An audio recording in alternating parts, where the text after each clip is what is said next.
Usually when we talk about a medical diagnosis, there's this expectation of precision. Like it's like engineering. You break your arm, the X-ray shows that jagged white line, and the doctor just points and says, there it is, there's the problem. Right. It's comforting because it's binary. I mean, it's either broken or it's not broken. Exactly. We like things to be visible. We like them neatly categorized. But then you step into the world of psychiatry. You look at depression, bipolar disorder, or schizophrenia, and suddenly that X-ray machine is just entirely useless. We are looking at a diagnostic landscape that is, honestly, it's incredibly murky. Oh, it is the absolute definition of diagnostic muddy waters. And there's a historical reason for that, really. For a century, the standard medical model essentially severed the head from the rest of the body. If you had a mental illness, it was viewed primarily as, well, a purely psychological issue, or maybe this vague chemical imbalance just floating somewhere in the ether of your brain, completely disconnected from your physical health. But that entire framework is currently being dismantled, which is exactly what we are getting into today. So welcome to the deep dive. We are unpacking a massive stack of new clinical data today. We've got groundbreaking trial protocols out of Stanford and James Cook University, psychiatric journals on GLP-1 agonists, Dr. Chris Palmer's brain energy theory, and some massive 2025 clinical updates on precision nutritional psychiatry. It's a lot of material, but it all points to the same thing. Yeah, the mission here is to explore a massive paradigm shift called metabolic psychiatry. This is the emerging science, proving that healing the mind actually requires healing the cellular engines that power the physical body. We're investigating this radical idea that severe mental illnesses are not just, isolated software glitches. They are fundamentally metabolic disorders of the brain. And to really grasp the magnitude of that shift, we have to start at the foundation of how the brain actually operates. I mean, we have to look at its energy economy. Okay, let's unpack this, because the sheer numbers regarding brain energy are just wild. Your brain makes up only about 2% of your total body volume, so it's a relatively tiny organ. Very small, yeah. But it consumes 20% of your basal metabolic rate. I mean, it is an absolute energy hub. It is relentlessly demanding. And for the vast majority of people, glucose sugar essentially is the main fuel source meeting that demand. Your brain takes that glucose and converts it into a molecule called ATP. You can think of ATP as the universal cellular currency. Right. To get that ATP, the brain uses a couple of different manufacturing pathways. There's glycolysis, which is a fast but highly inefficient way to make energy. And then there is oxidative phosphorylation, or XPHOS, which is a heavy-duty, high-yield energy factory inside your cells. But the brain doesn't just, absorb glucose like a sponge, right? The neurons, the actual cells doing the thinking and the firing, they don't really process the raw fuel themselves. There's this fascinating biological teamwork called the astrocyte neuron lactate shuttle. Yes, and understanding this mechanism is just crucial. So think of your astrocytes. These are star-shaped support cells in the brain as mother birds. Okay. They pull the raw glucose out of your bloodstream, do the heavy metabolic lifting of breaking it down into a simpler form called lactate, and then they literally shuttle that pre-chewed lactate over to the neurons. It's like feeding a baby bird. Exactly. The neurons are like the fragile baby birds. Yeah. They need the energy delivered in a highly specific, ready-to-use format to keep the electrical signals firing. It's an incredibly delicate, highly choreographed dance. But what happens when that metabolic machinery breaks down? Because the brain imaging data we have now is showing exactly what that breakdown looks like in real time. It paints a very clear picture. In patients with schizophrenia, for example, functional imaging reveals a phenomenon called hypofrontality. Hypofrontality. Right. And this isn't some abstract psychological concept. It is a literal physical decrease in glucose utilization in the frontal cortex. The frontal cortex is the part of your brain responsible for logic, planning, and emotional regulation. So in schizophrenia, that area is just starved for energy. The mother birds aren't feeding the baby birds. Precisely. So the brain panics and relies on that fast, inefficient backup generator, glycolysis. Wow. And then we see the exact opposite extreme in bipolar mania. During a manic episode, the brain essentially redlines the engine. You see what the sources call hyperglycolysis and glutaminolysis. The brain is just frantically burning through any energy substrate it can find. Yeah, creating this highly unstable, hyperexcitatory state where the neurons are just firing out of control. Which brings us directly to the work of Dr. Chris Palmer at Harvard and the central role of the mitochondria. I mean, we all learned in high school biology that mitochondria are the powerhouses of the cell. They make the ATP. We all remember that phrase. Right. But Palmer's theory, which is backed by a massive amount of clinical data, reveals they do so much more than just make energy. They are the master regulators of the brain. They control the production and release of neurotransmitters. Yes, your serotonin, your dopamine, GABA, they regulate hormones, they turn neuroinflammation on and off. And they are deeply tied to our environment. I was reading the research from mitochondrial psychobiologist Dr. Martin Picard, and it completely blew my mind. Mitochondria actually dictate how psychological and social trauma gets physically encoded into our cells. They act as environmental sensors. Yeah. When you experience trauma, your mitochondria sense that stress and literally change the way your genes express themselves, a process called epigenetics. Exactly. They alter the physical structure of the cell in response to your lived experience. So if you think about your brain like a smartphone, it makes perfect sense to you. If your phone is constantly freezing, glitching, dropping calls, you don't instantly assume the code for the Instagram app or your email app is written poorly. In this analogy, the apps are your neurotransmitters. That's a great way to look at it. But psychiatry has spent decades trying to rewrite the app code, tweaking serotonin and dopamine while completely ignoring the battery. If the battery is glitching, the phone can't run the apps. You don't rewrite the software, you replace the battery. That is a perfect way to visualize it. Hold on, though. I hear that, but I have to play devil's advocate for a second here. Are you saying a century of psychiatric science just completely missed this? I mean, what about genetics? What about severe, compounding childhood trauma? Are we really reducing years of complex psychological pain to a broken cellular battery? It sounds reductive at first, I know, but it's actually the exact opposite. It's a unification. Mitochondria are the common denominator that unifies genetics, trauma, and lifestyle. How so? Well, think about it. A genetic predisposition might simply mean your mitochondria are inherently more fragile or maybe less efficient from birth. Then a traumatic event happens. That trauma floods your system with cortisol, which acts as a massive metabolic stressor. It actively damages those fragile mitochondria. Oh! Add in a poor diet or chronic sleep deprivation, and you create a toxic metabolic environment. The trauma is incredibly real. The genetics are very real. Yeah. But the physical mechanism through which they actually break the brain is metabolic. Okay, so if the brain's glucose metabolism is fundamentally broken, if the mother birds aren't feeding the baby birds and the mitochondrial battery is dying, how do we turn the lights back on?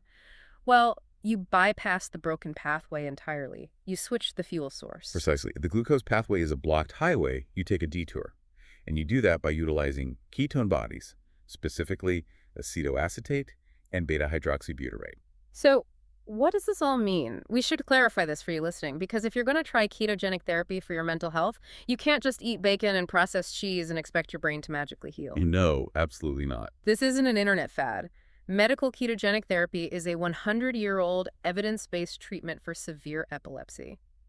Back in the 1920s, when medications completely failed to stop children from having seizures, doctors found that severely restricting carbohydrates and increasing fats produced these ketone bodies, and that fundamentally stabilized the electrical activity in the brain. And the mechanism behind how ketones achieve that stabilization is fascinating.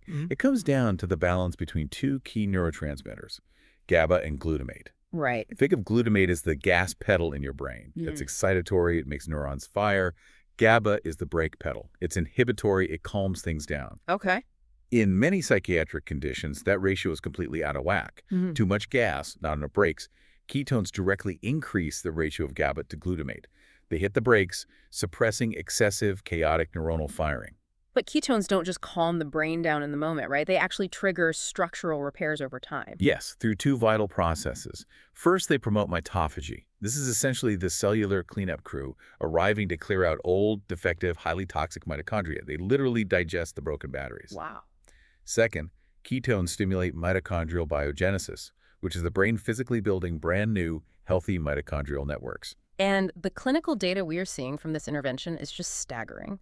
Let's look at the recent pilot study out of Stanford, led by Dr. Shebani Sethi. They took 21 adults who were diagnosed with severe schizophrenia or bipolar disorder, and these participants were placed on a strict medical ketogenic diet, specifically 10% carbohydrates, 30% protein, and 60% fat. After 4 months, the metabolic and psychiatric transformations were undeniable. The numbers are incredible. Right. At the start of the trial, 29% of these patients had full-blown metabolic syndrome. By the end of the 4 months, 0%. They lost an average of 10% of their body weight.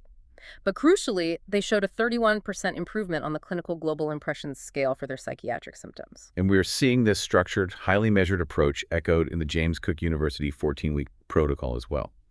They are currently running a trial comparing a modified ketogenic diet, which is 75% fat, 5% carbs, and 20% protein directly against the standard Australian Guide to Healthy Eating. And what they emphasize is that the fuel sources matter immensely. We are talking about whole, nutrient-dense foods.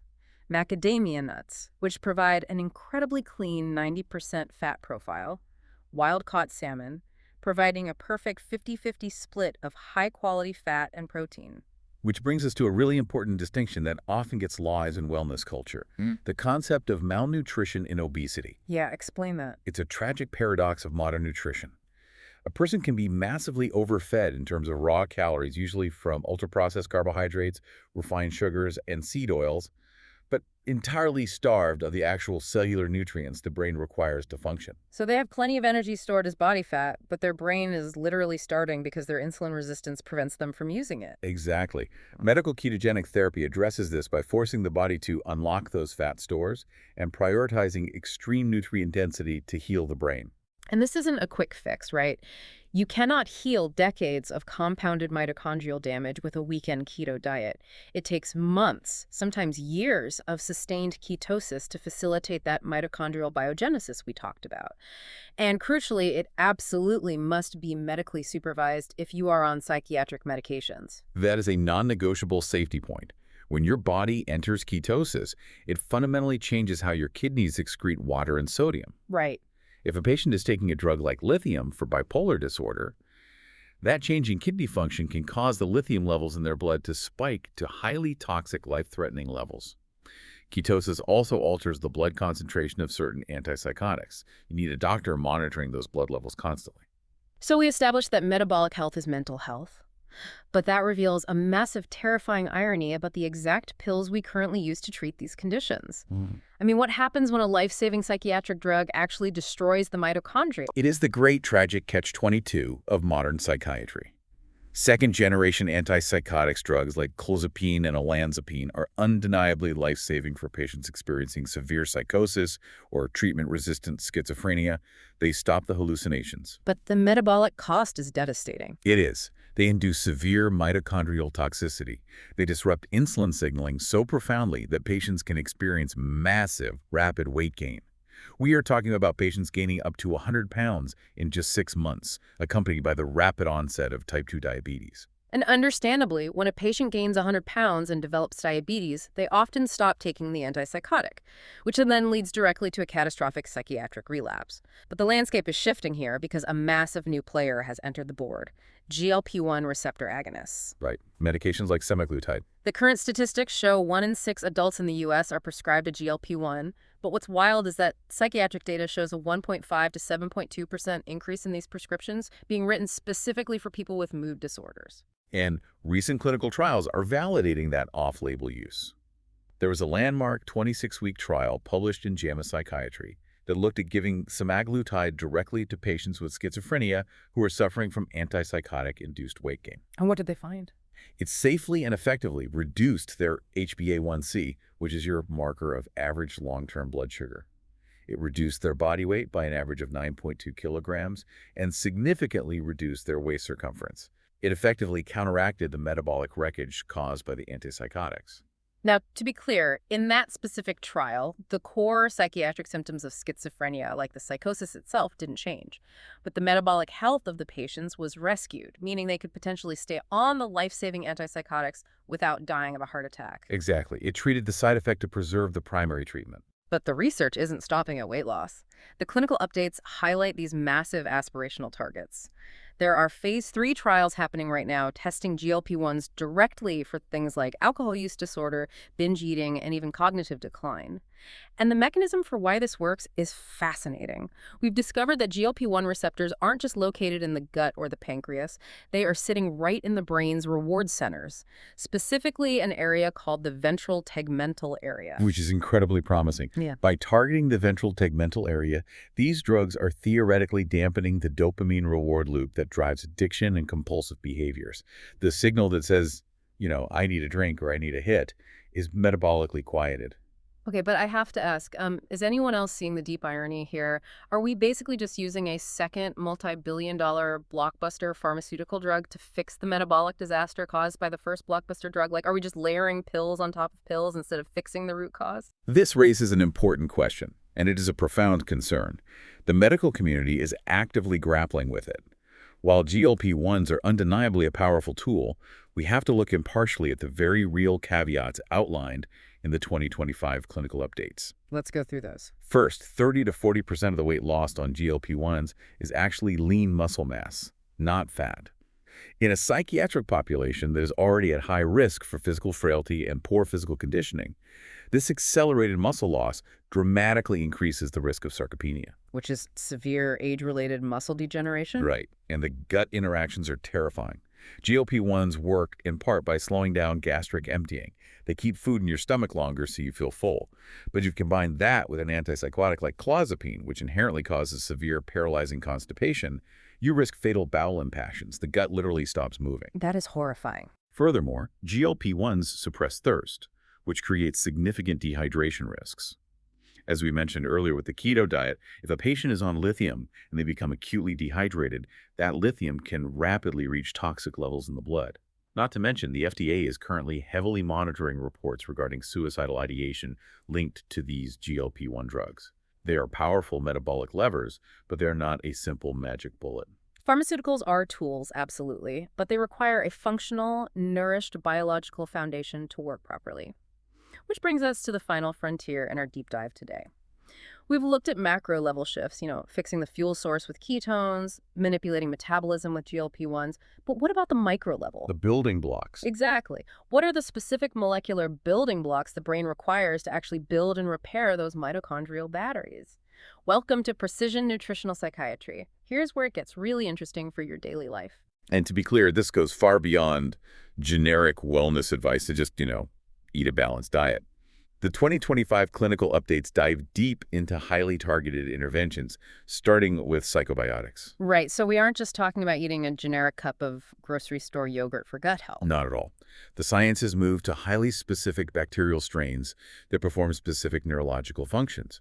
For instance, clinical data shows that a very specific combination of Lactobacillus helveticus R0052 and Bifidobacterium longum R0175 demonstrably reduces systemic cortisol. So it physically dampens the hyperactive hypothalamic pituitary adrenal axis, right? The body's stress response system. Exactly. It's targeted biological therapy happening in the gut that directly impacts the brain. And then we get into what the clinical updates call the foundational four. These are the non-negotiable micronutrients for brain health. First up is vitamin D. But it's actually completely misnamed. It's not a vitamin, it is a vital neurosteroid hormone. And the specific form matters immensely. D3 is significantly more biologically active than D2. The clinical consensus is that to actually see psychiatric benefits, your blood levels need to be pushed up to between 40 and 60 nanograms per milliliter. Next is magnesium, which effectively acts as the central nervous system's brake pedal. It functions as an NMDA receptor antagonist, which means it physically blocks the excitatory pathways that cause anxiety and agitation. But again, the delivery mechanism is everything, isn't it? Oh, absolutely. Magnesium glycinate is excellent for calming the body and inducing sleep, while magnesium L-threonate is structurally unique because it is one of the only forms that can efficiently cross the blood-brain barrier to act directly on the neurons. The third is zinc, and the mechanism here is crucial. Zinc deficiency physically mimics clinical depression. It causes severe lethargy and anhedonia, which is the inability to feel pleasure. Supplementing zinc has been shown to significantly enhance a patient's clinical response to standard SSRI antidepressants. But more importantly, it boosts the expression of BDNF. Right. Brain-derived neurotrophic factor. Think of BDNF as essentially miracle-grow for your brain. It is the fertilizer required for neuroplasticity. Without adequate zinc, the brain physically cannot produce this fertilizer, meaning it literally cannot grow the new neural pathways required to form happier thoughts, learn new habits, or recover from trauma. And the fourth foundation is omega-3 fatty acids. But, you can't just take any cheap fish oil off the shelf. To actually treat the inflammatory subtype of depression, the oil must have a highly specific ratio of EPA to DHA. Specifically, you need more than 1 gram of EPA per day to cross the therapeutic threshold and actively lower neuroinflammation. Beyond those foundational four, the clinical updates highlight targeted amino acids and herbal interventions. Take NAC, or N-acetylcysteine. It is a powerful precursor to glutathione, your body's master antioxidant. In psychiatry, it's used to modulate glutamate, effectively dampening obsessive-compulsive neural loops, showing incredible promise for OCD and substance use disorders. Then there's L-theanine, derived from green tea. It physically alters your brain waves, boosting alpha waves to create a state of relaxed alertness, entirely bypassing the heavy sedation you get from traditional anti-anxiety medications like benzodiazepines. And what about creatine? We usually associate that with gym bros lifting weights. We do, but it is a massive brain energy booster. It rapidly enhances brain ATP production. However, the clinical updates issue a very stern warning. Because it so potently and rapidly increases brain energy, it must be used with extreme caution in psychiatric populations. Why is that? It has been well documented to induce severe manic switches in patients with underlying bipolar disorder. You are essentially putting a massive amount of gas into an engine that might not have functioning brakes. That makes a lot of sense. And looking at the herbal data, saffron is currently showing up in massive meta-analyses as non-inferior, meaning just as effective as standard SSRIs for mild to moderate depression, but completely without the debilitating sexual side effects. Meanwhile, ashwagandha is incredibly popular right now for lowering cortisol, but the 2025 updates highlight rare but very real reports of liver toxicity, including severe jaundice. Which is a critical reminder. Just because a compound is natural does not mean it is benign or entirely safe. Botanicals are powerful metabolic modulators. They must be cycled, respected, and not simply taken indefinitely. So we have all these isolated ingredients, but how do they work together? That's where the MABD-EY study comes in. This was a landmark trial looking at broad-spectrum micronutrients in youth suffering from ADHD. What they discovered is that multi-nutrient formulas improve emotional regulation far better than single isolated supplements. Interesting. The brain doesn't just need one star soloist. It needs the entire chemical orchestra playing in harmony. If a client is metabolically depleted, they cannot simply think their way out of trauma or depression in talk therapy. Their biological soil is entirely devoid of nutrients. You simply cannot heal the mind while ignoring the physical body that houses it. And that really is the ultimate empowering reality of metabolic psychiatry for you listening. Your mental health is not just locked away in some abstract, unreachable realm of your thoughts. It is tangible. It lives in your gut microbiome, it lives in the mitochondria powering your specific cells, and it is actively influenced by the daily metabolic choices you make. Eating right isn't just wellness fluff. It is literally providing the raw chemical precursors required for your brain to physically rebuild itself. It completely reframes how we view human behavior from the ground up. And I want to leave you with a final thought that builds on everything we've unpacked today. Go ahead. We talked about how GLP-1 medications are currently entering phase 3 trials to reduce alcohol cravings and binge eating. They achieve this by directly altering the metabolic reward and dopamine pathways in the brain. But think about the profound philosophical implication of that mechanism. If simply changing our metabolic state with a peptide can literally turn off the psychological craving for a severe lifelong addiction, well, what does that mean for our fundamental concept of free will or willpower? Are our deepest desires, our hardest to break habits, and our most profound psychological struggles ultimately just the downstream echoes of our cellular metabolism? Wow. That completely changes how you look at every choice you make, doesn't it? From the X-ray machine of standard medicine to the invisible microscopic engines powering our cells, the connection between our metabolism and our mind has never been clearer or more vital. Keep exploring, keep questioning, and remember to take care of your batteries. Thanks for joining us on this deep dive.